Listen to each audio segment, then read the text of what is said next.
All right, good morning, everyone. I'm Mike Del Prete. Welcome to 2022 WTF The Webinar. Really excited to be here and bringing this to everyone. This should be a fun 60 minutes. And if any, I'll try to do some questions at the end. So if you have some questions, pop them in chat and I will try, no promises. Yeah, so thanks everybody and welcome. I know there's folks from around the world, totally awesome. And some people are like gonna be viewing this on a recording. So sorry we couldn't see you live, but I'm glad you're here regardless. And I've heard from a couple folks that are doing some viewing parties. So if you are doing a viewing party, that's awesome. Take some pictures and send them to me. I would love to see it. All right, so we're going to crack into it here. So this is, this is me. We're going to be talking about a lot of data. We got about 70 slides, 60 minutes. So time to rock and roll. So just jumping right in, right? What happened over the past 2 weeks in this crazy world of real estate tech is everybody's Q3 financial results. And that's just a great time for a whole bunch of more information. And it's a fantastic time to provide an update and to look at some of these trends. So this is where I'm going to start today.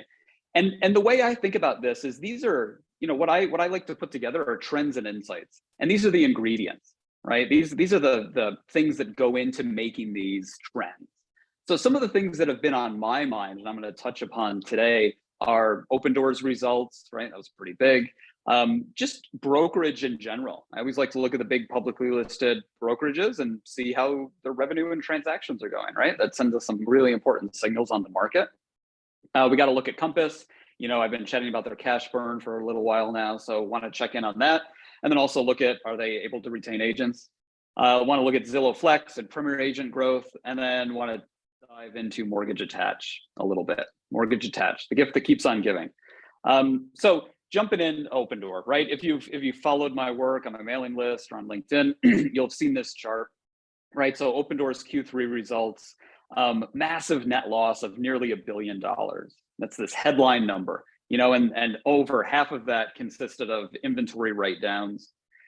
And for me, at least, the natural comparison was to look at what happened to Zillow Offers a year ago, because it was exactly a year ago when Zillow Offers faced the same thing, right? It's just a financially horrific quarter, lots of losses, lots of write-downs, and Zillow Offers decided to wind the whole thing up. So just comparing and contrasting, right? So Opendoor's net loss, double what Zillow experienced last year. So just to highlight the magnitude of the situation. And the inventory write-downs, again, about double.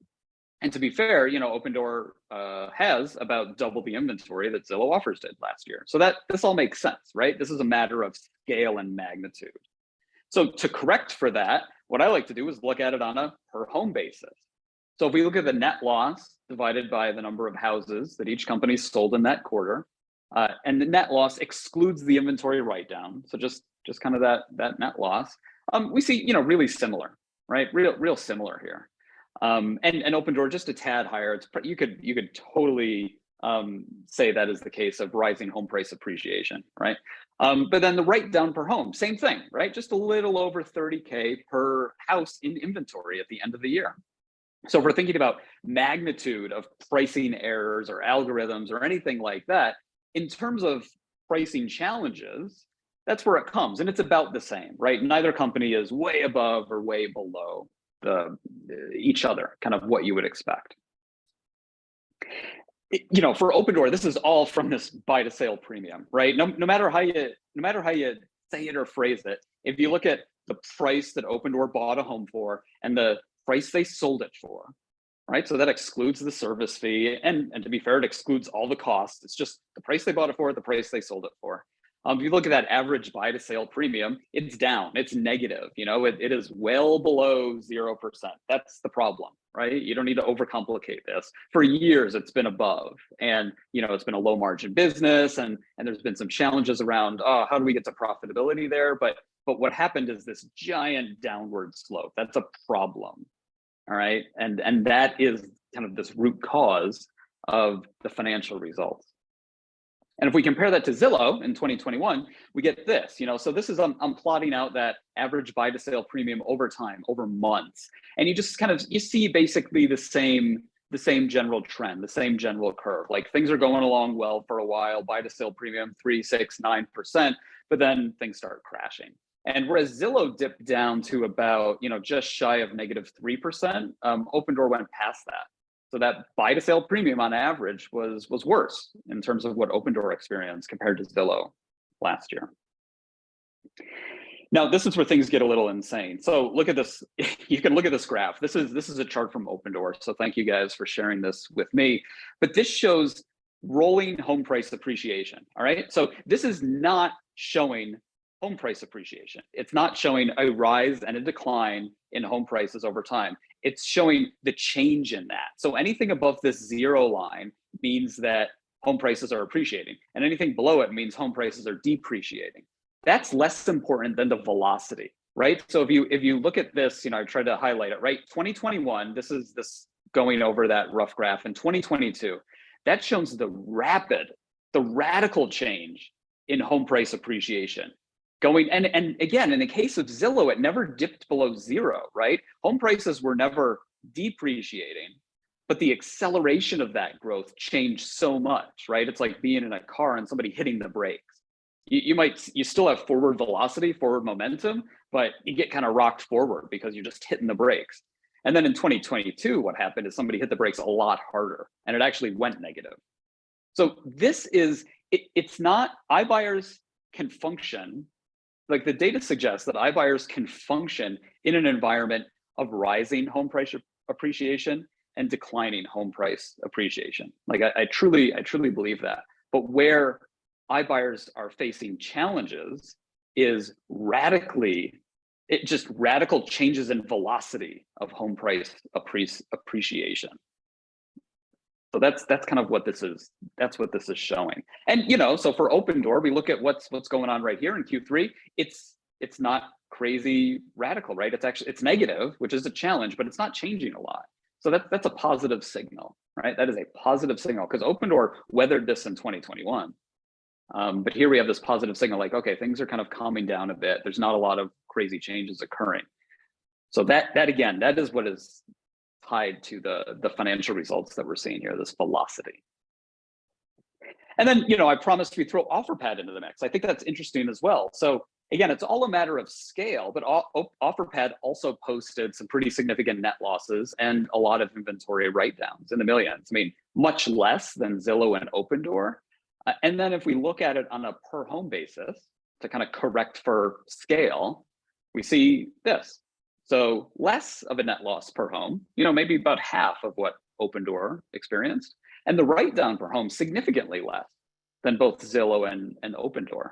So that's interesting. I can't exactly explain why that is, but OfferPad's always kind of played to its own beat and done the iBuying thing a little bit differently in terms of the houses they buy and the amount of effort and repairs and renovation they're putting into them, and at a different scale than some of the category leaders here. And you see the results, like OfferPad got hit in the face in Q3, just like everybody else, but significantly less. And then, to wrap this all up, right? Like what happened last year was Zillow exited iBuying. They shut down Zillow Offers to protect the business, right? Whereas Opendoor can't really shut it down. It has to keep going. So this chart is looking at adjusted EBITDA. So that's kind of the most favorable looking measure of profitability for these companies that they've come up with, adjusted EBITDA, for Zillow and Opendoor. And it's for all of Zillow Group. If you think about Zillow shutting down its iBuyer operation, you have to think about it in the context of they have a whole business that generates a lot of revenue and profits in other part. And Zillow Offers was dragging it down. So on an adjusted EBITDA basis, kind of 2019, 2020, leading into 2021, Zillow Group was generating a lot, Opendoor not so much, kind of flirting around profitability there. But then Zillow got punched in the face here in Q3, massive adjusted EBITDA losses. It shut down iBuying, kind of wound it up for the next couple of quarters. And you see what happens to the business here, right? It's generating profits again because it has another business that is quite successful. Opendoor, on the other hand, is experienced, again, great profits in the first half of this year, but now got its own, financial hit here in Q3 and is projecting even greater financial decline in Q4. So I think the takeaway here is, hey, if you're Zillow, the decision to shut it down, you look pretty smart. You're protecting your business from hundreds of millions, maybe even another $1 billion in losses with this crazy market. Whereas Zillow can kind of maintain this positive profitability up here. When Opendoor is going to declare a loss of over 300 million in Q4, Zillow's still profitable, right? That's the important key takeaway here. All right, enough about iBuyers for now. Let's look at brokerages. All right, Compass, Douglas Elliman, Redfin, Anywhere, the big publicly listed brokerage. See what's happening. So this is the revenue over time, right? Anywhere, Compass, EXP, Redfin, and Douglas Elliman. And you see both seasonality at play. You see the bumper year of the pandemic, 2021, record high revenues. And then what I'm looking at here is this Q3. What's happening right now? Because you read the news headlines, it's apocalypse now. Everything is falling. Nobody's buying, nobody's selling. The housing market is just a giant disaster. It's not exactly true. People are still buying. They are still selling.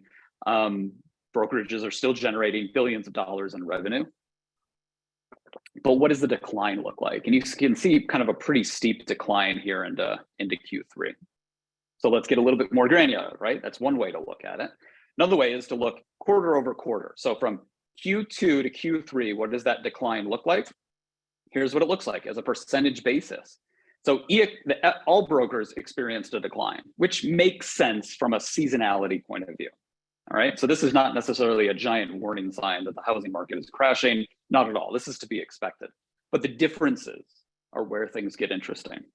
So EXP experienced the least revenue decline, and Douglas Elliman and Compass experienced the greatest revenue decline. And I think that's attributable to the concentration that Douglas Elliman and Compass have in more luxury markets, upscale markets, and particularly New York City and California, markets that are cooling faster than the rest of the national markets. So if you're over-indexed, you're overexposed on markets that are cooling faster than others, you will see a greater decrease in revenue. And that's what we're seeing right here. So third way to look at it is just looking at Q3, but looking at Q3 over the past 4 years, right? So what did the Q3 look like in 2019, 2020, 2021, and 2022?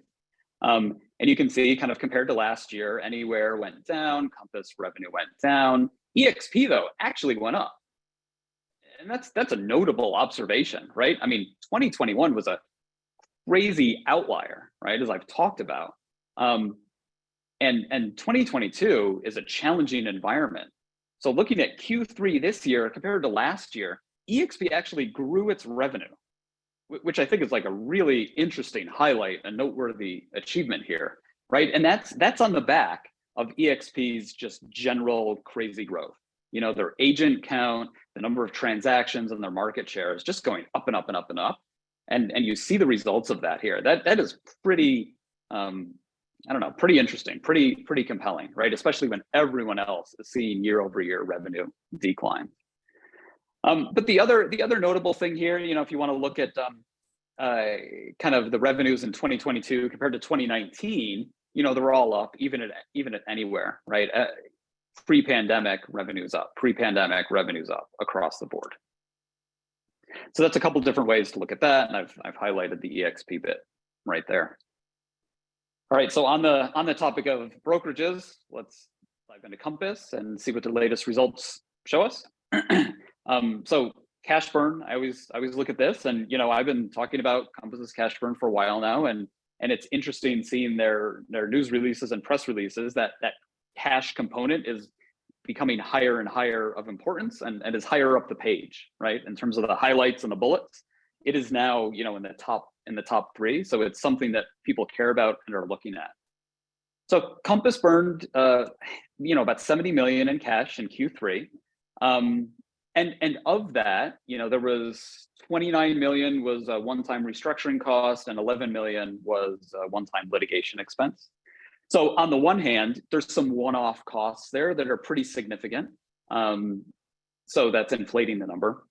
On the other hand, cash is cash, right? Like we all have cash in the bank, and it kind of doesn't matter if you pull money out of the bank for a one-time expense or a regular recurring expense. It's still cash in the bank. So we just got to look at both sides of the coin there.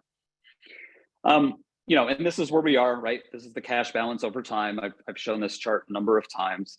I have no idea what the rest of the year looks like. Q4, Q1, Q2, those are really, really rough estimates. And I wouldn't put a whole lot of stock into, the specifics there, but the idea is it's going down, it's not going up. But I think the most interesting thing for me is that we're heading in to the literal and figurative winter of real estate, right? So in Q4 and Q1, those are the slowest times of the year. That's typically when revenue dips the lowest. So that's the literal winter we're coming into. The figurative winter is the market and interest rates and buyer demand, right? And inventory. All of those factors are kind of coming to a head. And we've started to see some of the pain, but I think that pain will increase over the next 6 months. So if you look at Compass, its biggest cash burn occurred in Q4 and Q1. And that's what we're heading into right now, right? We are heading into Q4, we are heading into Q1. So like I've said before, I don't think Compass is going to run out of cash. That would be totally weird. But this is something to look at and to pay attention to. And this is it. This is the eye of the storm, right? Compass is making a lot of cuts, which I'll talk about in a second. It's also facing, the most pressurized environment it's probably ever faced in its existence in terms of looking at its revenues and expenses and a dwindling cash balance in an environment where it's very difficult to refill that tank with outside investment. So the other thing I'm always going to take a look at with Compass is their agent count, right? Because their ability to recruit and retain agents is critical. As long as this line keeps going up and to the right, Compass is fine. If things start changing, then that is a warning sign because agents sell houses and you need agents to be able to sell houses. You can see in the last couple months here, like, the angle of this line, it's softening a little bit. But look around, look at the market. It's pretty crazy right now, and I think the key takeaway here is that this line is still going up and to the right at a pretty good clip, right? Not as much as when Compass was spending a lot of money making acquisitions, but it's still going up and to the right. All right, cost reductions. Compass is cutting costs. So this is a little bit of like playing detective. In its latest earnings report, there's 3 quotes here that I want to talk about. And this is all signaling around cost reduction. So Compass is on track to deliver our targeted non-GAAP operating expense run rate of between 1.05 and 1.15 billion exiting 2022. And that's what they've talked about before, this 320 million cost reduction program. So they're on track to hit that. And don't worry, I'm going to visualize this on the next slide. Second, we'll be implementing additional cost reduction initiatives to get ahead of any future market declines. So Compass has already made a bunch of cuts. They've done some layoffs, this $320 million cost reduction thing, right? They're going to do more. There's additional cost reduction initiatives. And then lastly, we're committed to driving our non-GAAP operating expenses well below the low end of our range of 1.05 billion in 2023. So they're on track to hit that 1.05, but with these additional cost reduction initiatives, they're going to end up well below that. So they're going to cut even more sometime next year in 2023. So this is pretty important. All right, so here's Compass's non-GAAP operating expenses. Non-GAAP means I'm taking out things like stock-based compensation, right? So this is as close as you can get to kind of cash in, cash out. But here's the operating expenses by quarter. Should be self-explanatory, right? Rose a lot at the end of 2021, reaching this peak kind of beginning of 2022 when the market was hot. And now in the latest quarter, you see finally kind of this reduction in operating expenses with the reductions in force and everything else. And this line here is this first target, that 1.15 billion run rate. So they're not there, but I believe with the existing cuts they've announced, they're on track to get there close to Q4, right? That's another $40 million a quarter where that needs to come down. But then by way of comparison, here's this new target. And for that, they said well below 1.05 billion. So I just took 100 million off and said, how about 950? Maybe that's what it is. This is just, it's a number, right? You can make it bigger or less, whatever you want to do. But if it were 950, that's where that line would be, right? So you can see how much Compass is cutting. I mean, that's kind of a third, right? It's cutting operating expenses down by a third. It's a big number. And to get to free cash flow, right, break even in 2023, which is Compass's goal, they want to hit it in Q2. You need your gross profit to be higher than your expenses, operating expenses. This is not all the expenses. This doesn't include CapEx, but again, we're talking back of the envelope. We want some trends. I'm not a financial guy. I'm a data guy. So what are the trends here we look at? So the gross profit is kind of modulating seasonality. Operating expenses have been up, and now they're starting to come down. This is what that trajectory might look like. But the challenge that Compass has right now is the environment it's in. There's pressure on the revenue, right? Compass can't really control its revenue. Nobody can. All brokerages have this challenge. They can't control their revenue. They can only control their expenses. And right now, revenue is getting pushed, right? I think everybody thinks 2023 is going to be a pretty challenging year. So expenses are coming down, but revenue is also coming down. So what is Compass to do in this scenario? It's just cut some more. And here's kind of a fun little exercise. So this is some rough math. If we look at revenue, gross profit, and operating expenses. So for 2022, these are pretty close to actual numbers that Compass has talked about and guided towards.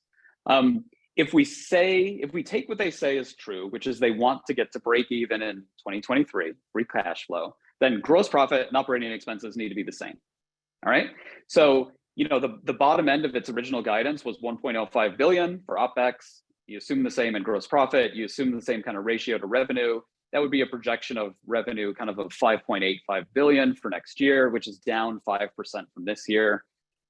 This second scenario of deeper cuts, right? This $950 million number that I mentioned, that suggests a revenue forecast of 5.3 billion, which is down 14%. So I think this just helps give some perspective in terms of what Compass is looking at for 2023. And if you read the investor call notes, it's the same thing, right? Next year, the market is going to be anywhere from kind of up 1% to down 25%. So this minus 14%, that's roughly in line. What does a mid-teen decline in revenue look like? And as a business, to survive and hit free cash flow, we need to make deeper cuts than before. So this is what we're looking at. All right, we're going to dive into the market because we're talking about the market, right? So I've showed these charts before, so I'm going to go through this relatively quickly, but it is important, right? So the point here is 2020 and 2021 were outliers, right? They were up from this in terms of transaction volumes. They were up from the historical average a lot, kind of up 18% 2021 compared to the past 10 years. And 2022 is down only 1% compared to that historical average. So this is important context because a lot of what's happening this year, again, the headlines are compared to last year, but last year was the outlier. So everything is going to look a lot lower. You look at, again, transaction volumes by month over the past 10 years, 2021 is way up there, but 2022, it's slowing down, but it's not outside of the bounds of what we've seen historically yet. Maybe October, November, and December will be way down. We just got to wait and see. But where we get into trouble, and again, for consumers, is thinking about what this context looks like. So if you just go all the way to the right and you think about September, right? If you look at existing home sales in the US in September, compared to last year, they were down 22%. That sounds like end of the world, Armageddon, right? They're down 22%, it's crashing. But compared to the 10-year historical average, they were only down 3%. So the absolute numbers are still the same, right? The number of transactions is not changing. It is what it is. But when you're comparing it using a percentage to last year, you get into a challenging situation. Compared to last year, 22% and 3% are very different numbers, and those make for very different headlines. So I just encourage everybody to kind of get the full perspective here. There's no right or wrong, there's just data. And there's a lot of context that data can provide. And at the end of the day, transaction volumes are down, but the average home sale price is up so much that the commission pool available it's huge, right? It's up $25 billion compared to 2019. It's down from 2021, but just a little bit. So there's still plenty of dollars in the commission pool. And an interesting way to think about this is kind of going back to this chart on anywhere, right? 2019 to 2022, commission pools up. Transactions are down, but commission pools up. So if you look at anywhere, big industry incumbent, kind of relatively flattish market share growth, its revenue, Q3 2019 to Q3 2022, it's up. It's up about, I don't know what that is, 20%. Right? That's a reflection of the commission pool as opposed to the number of transactions. And in terms of reading the future, I mean, I don't really trust any economist. I don't know that anybody knows what they're talking about. I just like to look at the data. This is great. This is the mortgage purchase index. Take a look at that. I put a link down at the bottom. Just kind of keep it open in a tab in your browser. Check it out every couple of weeks if you want. This is where we are, this pink line on the right, in terms of purchase index, right? The amount of purchase loans that are occurring, or people applying for mortgages, and all of that are kind of encapsulated into this index. That's a great leading indicator. And yeah, it's low. It's not end of the world low, but it's lower than kind of anything we've seen over the past 10 years. But by a little bit, what's going to happen going forward? I don't know. Don't necessarily believe the fire and brimstone talking heads. Look at the data, make your own opinion here. Again, links at the bottom if you want to check it out, so you don't have to listen to this talking head. All right, predators and prey. A combination of the real estate market and the financial market is causing a lot of upheaval in the world of real estate tech and real estate tech disruption. And the industry is really bifurcating along two lines, the predators and prey. So, I mean, the stock performance of these large publicly listed real estate tech companies, you've probably seen various versions of this. I mean, everybody's been hammered. Companies down from 40 to 90%. This shows Zillow, Opendoor, Compass, and Redfin. And on the next chart here, I've got Anywhere, EXP, Douglas Elliman, and OfferPad. I mean, they're all there, right? Look at the numbers on the right, 50, 60, 80, 40, 90, 70, 90. There's a wide range. Zillow is doing much better in comparison to everybody else. Anywhere is doing better than the iBuyer. iBuyers, OfferPad, and Opendoor are the worst performing on a percentage basis here. So it's tough, right? It's clearly tough in the market. So who's burning cash? Everybody's burning cash. Well, actually, no, not everybody's burning cash. Everybody's burning cash and making money as well. So in Q3, this is kind of a selection of what we're looking at. If we just look at the cash balance for some of these companies, some businesses like EXP and OfferPad, their cash balance increased. Anywhere as well. Others like Douglas Elliman, Redfin, and Compass, cash balance decreased. They burned. Things that are noteworthy to me. First was Redfin. Redfin's having a tough go, right? In Q2, Redfin burned a lot of cash, kind of closing out their acquisitions that they've made over the past 12 months, but a lot. And that was really worrisome. So with only so much in the bank, you've only got so much time. So I was pleased to see that Redfin, its cash burn was back to kind of historical levels, and it wasn't going to continue. There wasn't something weird going on there. So that's good for all the difficulty Redfin's in. They've got a bunch of money in the bank, and they've their cash burn is being modulated, and they just announced more massive cuts and shutting down Redfin now. So they are definitely cutting to extend their runway. And then we've already talked about Compass. In comparison, Compass is in a different place, right? They have the same amount of cash as Redfin in the bank, but they're burning a lot more. So that's why I spent 5 minutes earlier talking just about that, because it's a much more severe situation or acute situation than some of the other businesses are facing.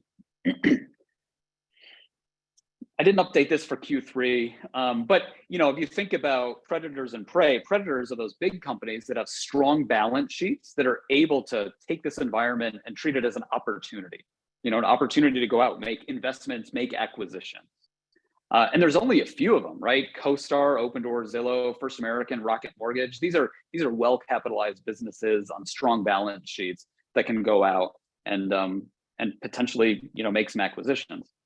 With the question of Opendoor, I'm not quite sure there. I mean, I think Opendoor, its cash balance went down, but frankly, this is beyond me in terms of all of their financing and how everything's structured. I think there's much more capital available to that business. But after posting a $900 million loss, I don't know that Open Doors and layoffs and closing down certain parts of the business. I'm not sure Open Doors is a contender to go out and spend its money. I think it needs to hold on to that as a cushion to sustain the business. But you never know, right? You never know what to expect here. And then everybody else is prey, right? All of the real estate tech companies, all of the venture funded disruptors that have raised tens, hundreds of millions of dollars, individually and billions collectively over the crazy past 5-6 years, they're fundamentally all prey.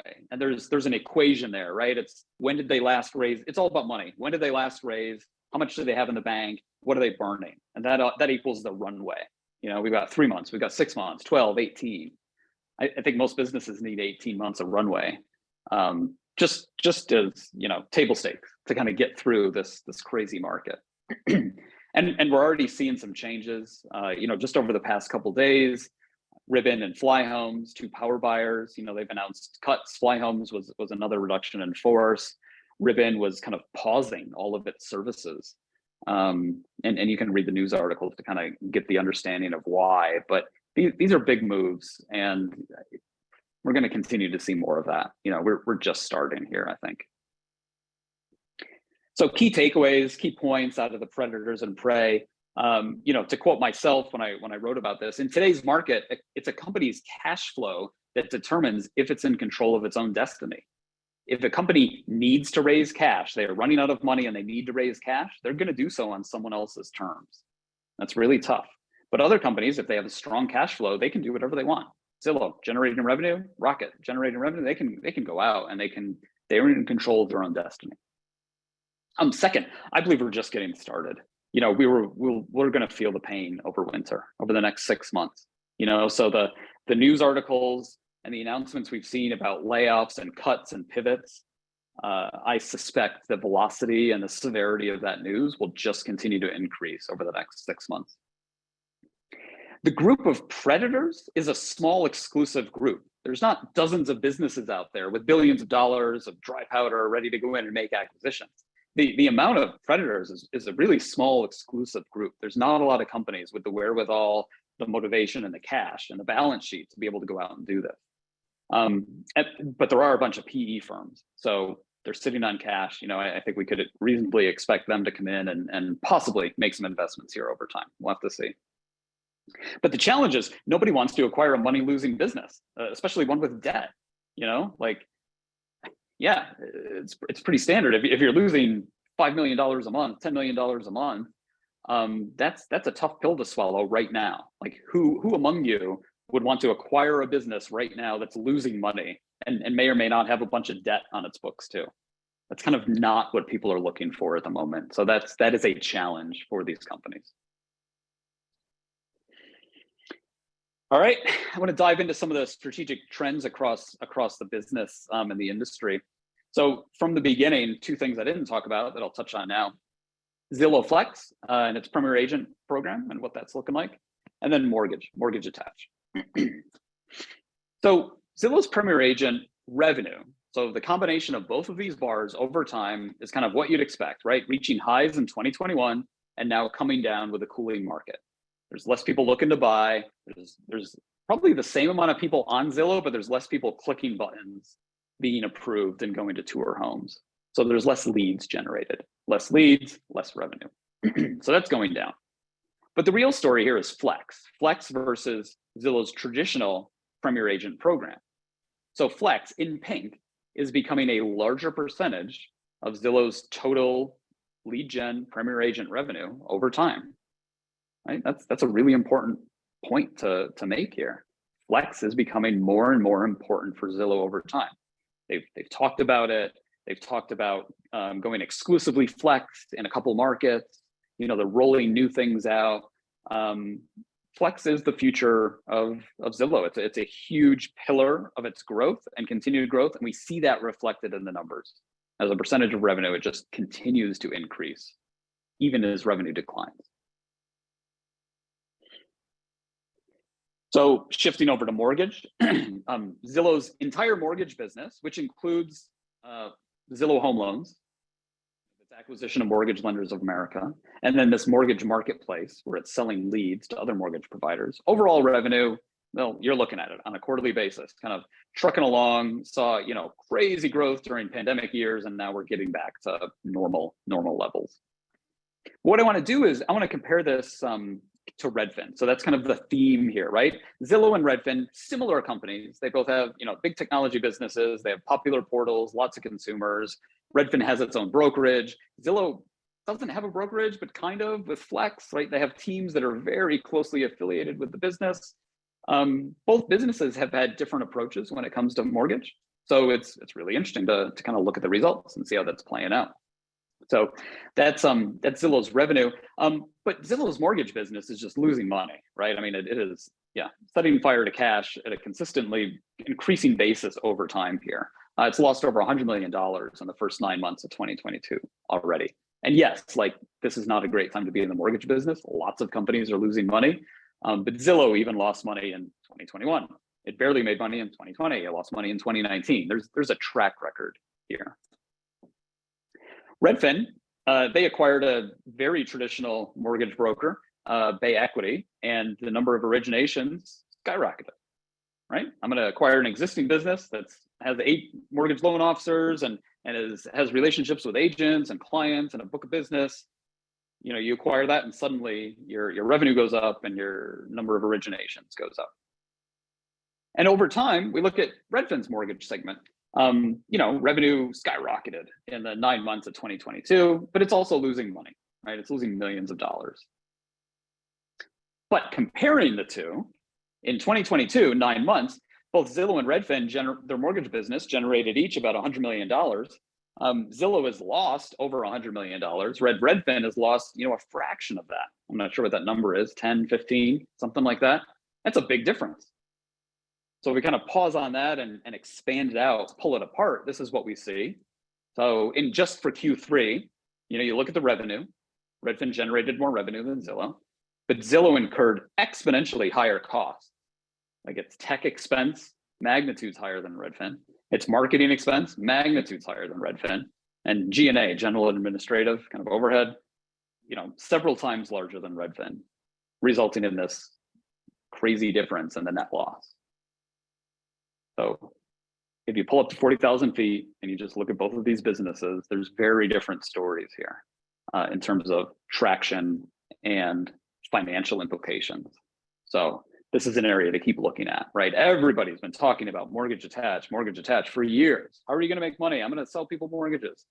It's not as easy as it sounds. It's really difficult.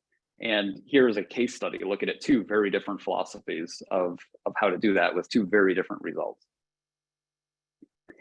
And this is something I've tracked, just the number of mortgage loan originators, the number of employees, like licensed employees at each company over time.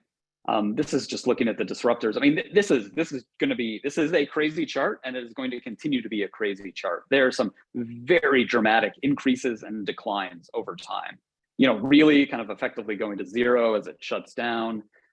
Orchard made an acquisition, went up. Tomo layoffs, Homey layoffs, Knock layoffs, Flyhomes layoffs.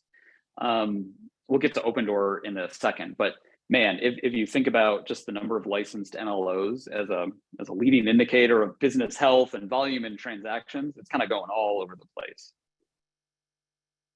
So Opendoor shut down its entire mortgage operation in Q3, right? Nobody's really talked about this a whole lot. This is a big deal, right? Opendoor Finance, Opendoor Home Loans, all of that done. As of November 2nd, we're no longer serving new customers. Talk to our partner, lower.com.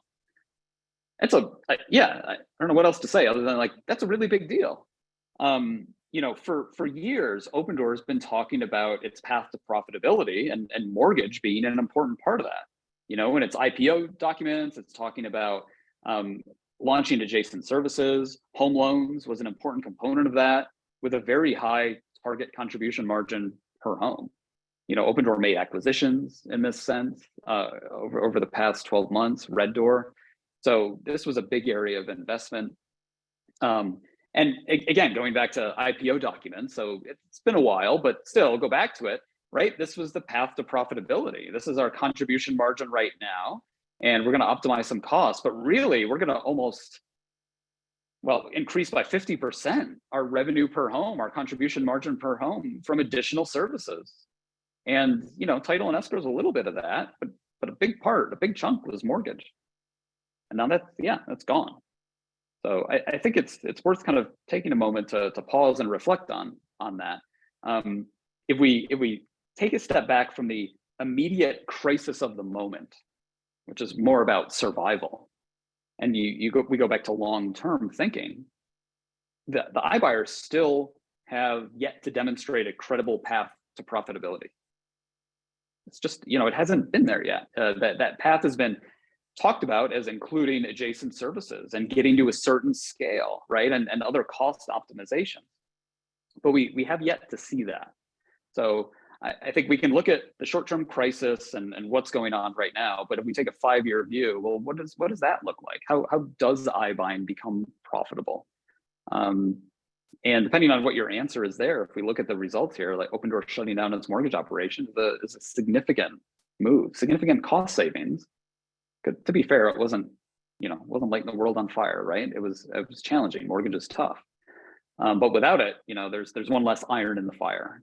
And Opendoor is kind of reinvesting in a different direction, this exclusives program, which I'll get to very soon, probably right now. So Opendoor exclusives, what is that? You know, I've talked about Opendoor exclusives for a while, right? It is a marketplace where you buyers can find off-market homes they can't find anywhere else. So they are exclusive to Opendoor, Opendoor's website.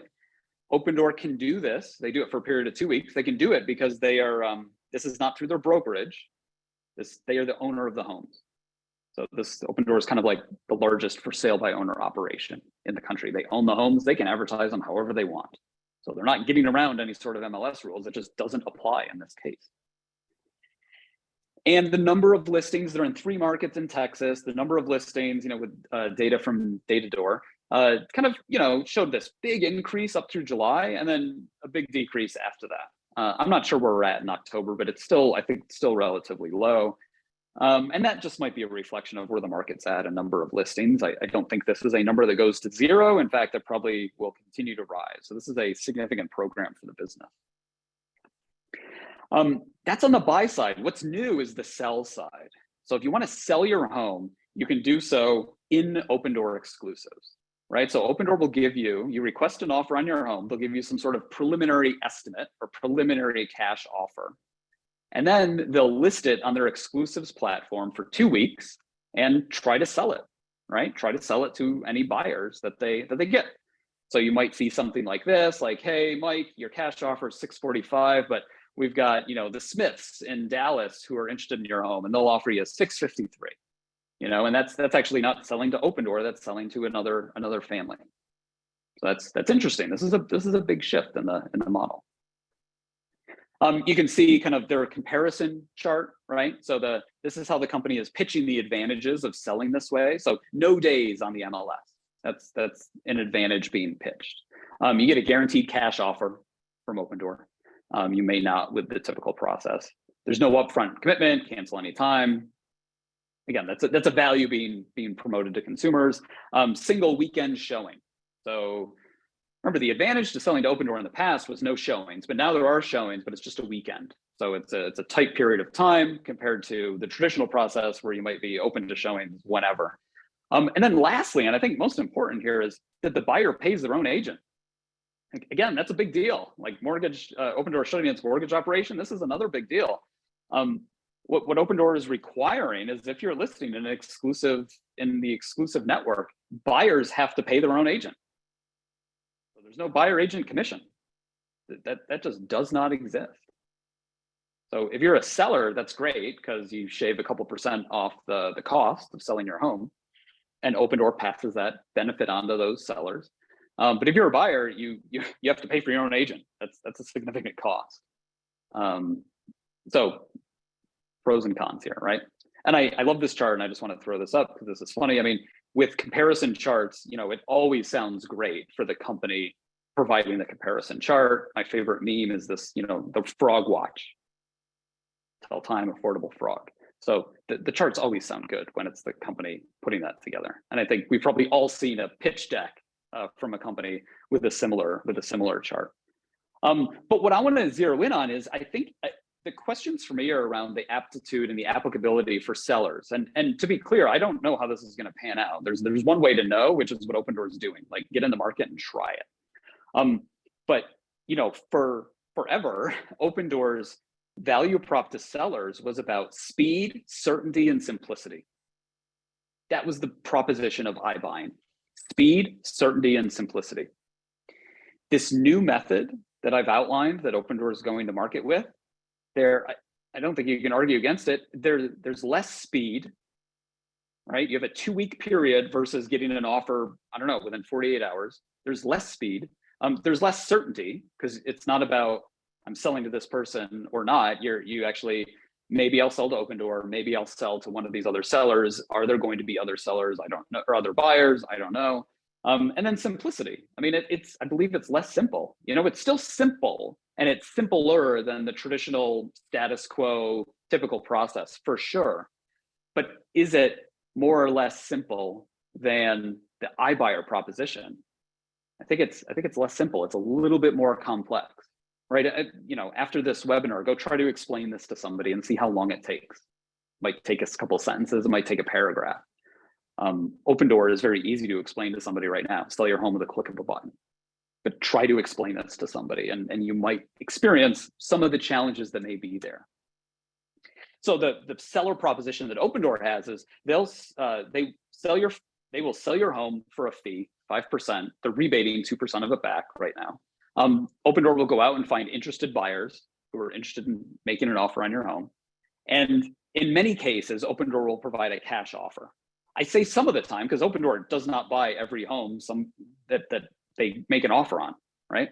That's just not how it works. It could be anywhere from 10 to 15%. So there's a lot of homes Opendoor doesn't provide a cash offer on.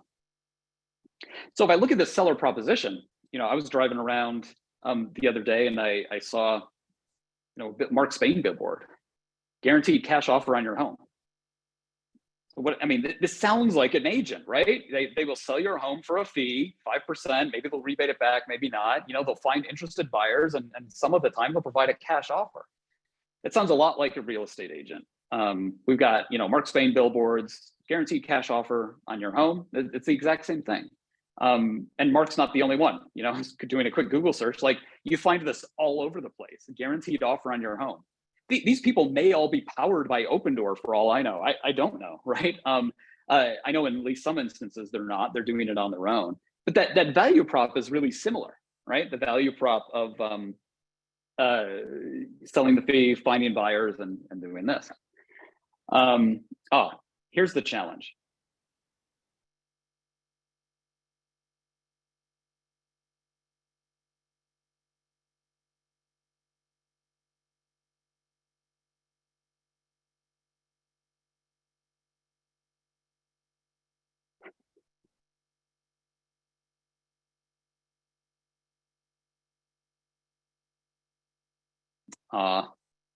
Sorry you can't hear it, folks. I'll send the link out. It's funny. Just trust me, it's funny.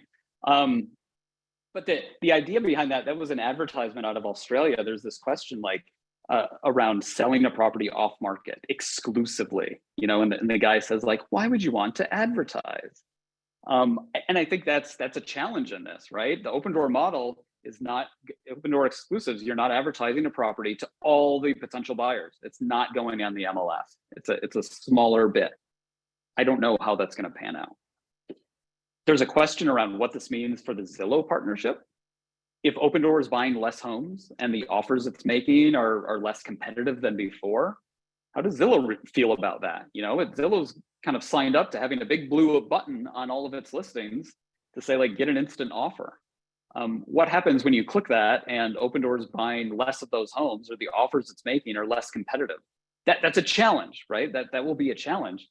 Also, how does this work out? If you click that button and say you want to sell, is Opendoor?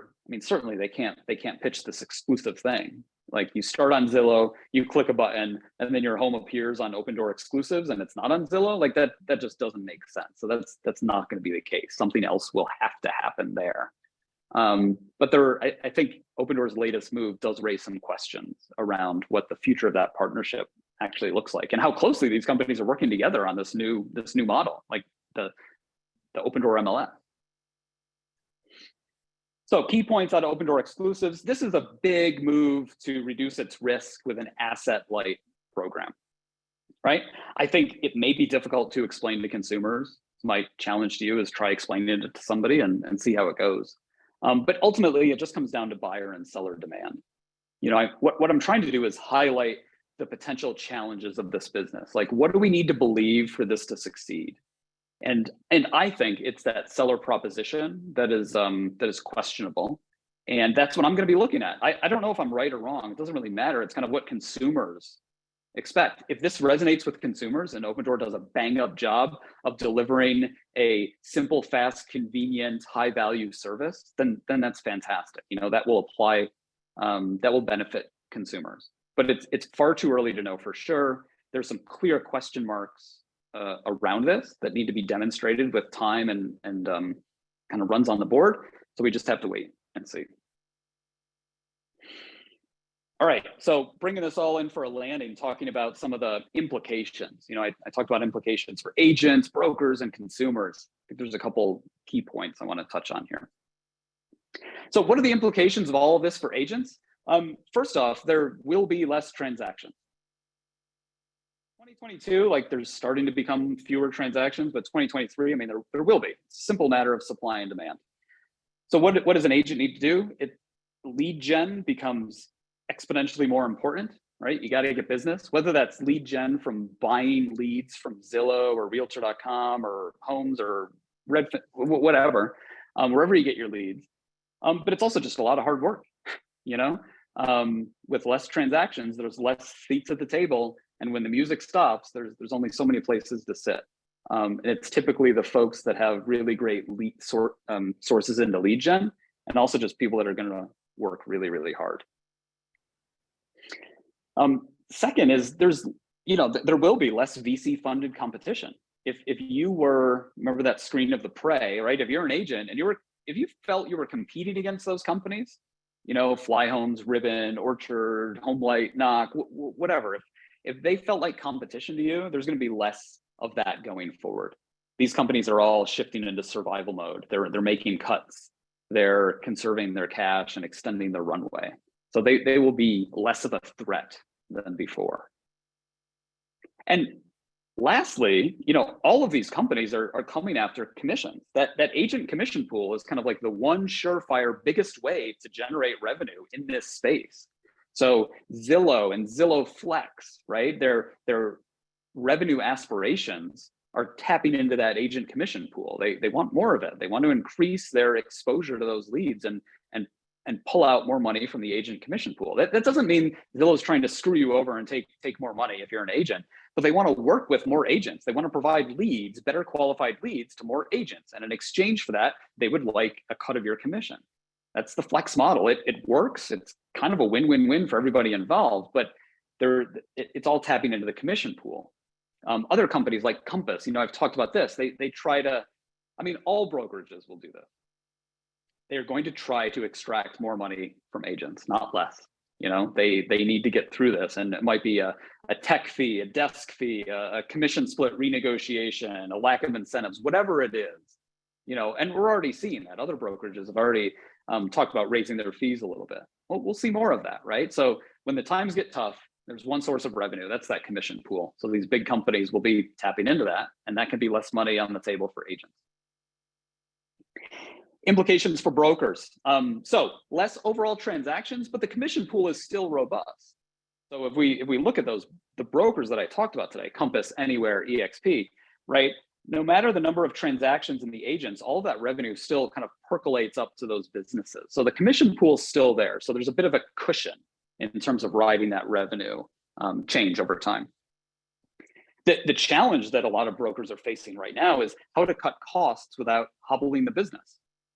Right? Every brokerage out there is, well, maybe not everyone, but many brokerages are cutting costs, right? They could do so passively by just attrition and not filling as many roles.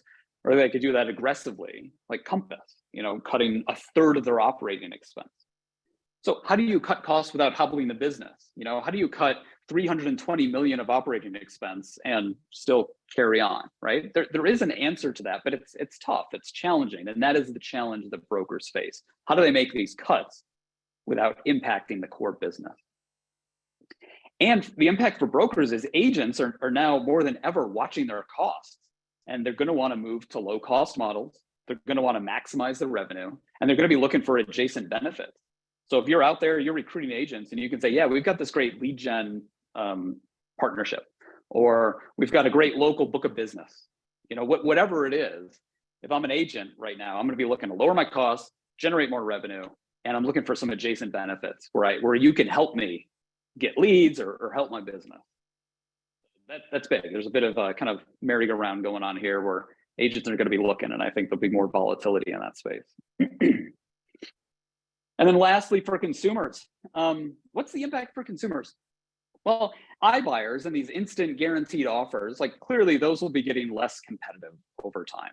If a year ago iBuyers were paying above market for homes, now they're going to be paying below market. Those offers are just going to be less competitive, which is part of the plan, right? In a cooling market, iBuyers increase their fees, increase the spread to account for the greater uncertainty and the greater time on market that they need to hold these houses for. So consumers, they're not going to have iBuyers fighting over them to make them really, really great offers. Actually, it's going to be a bit more barren. The other impact for consumers is there's possibly going to be less disruptive solutions in market. Again, if we look at the prey and all these venture-funded real estate tech disruptors, there's one direction that trajectory is going over the next year or two, which is unfortunately, down. They're making cuts, and we'll probably see more consolidation over the next 6 months. So there may be less solutions in market. 12 months ago, you could have an instant offer, a cash offer, a buy before you sell, sell and stay, all these different variations. There may be more of those over time. And then lastly, for consumers, I think there'll be less incentives thrown at them. Back in the heyday, again, a year ago, when Opendoor was trying to get people to use its mortgage business, it was paying them to do so. It was giving them rebates.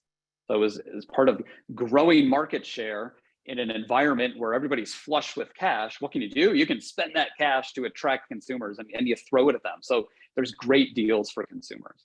We'll probably be seeing less and less of that over time. That's it, folks. That is 2022 WTF The Webinar. I hope everybody enjoyed that. That was a lot of fun to put together. I see we're at time here, so I'm not going to have any time to take any questions, but please feel free to reach out to me, email me. I'll do my best to answer any lingering questions you may have. There's a recording of this, unless something went horribly wrong, and I will email that out in the next hour or two whenever that's done. So it was an absolute pleasure talking to everybody today. I hope you enjoyed it.